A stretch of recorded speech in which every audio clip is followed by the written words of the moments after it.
તું નહીં આવો તો બીજું કોણ આવશે?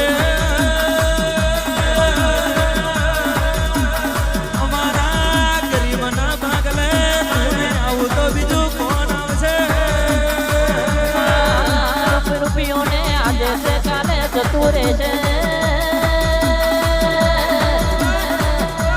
રજવાડું તો આજે છે કાલે બીજું પણ છે.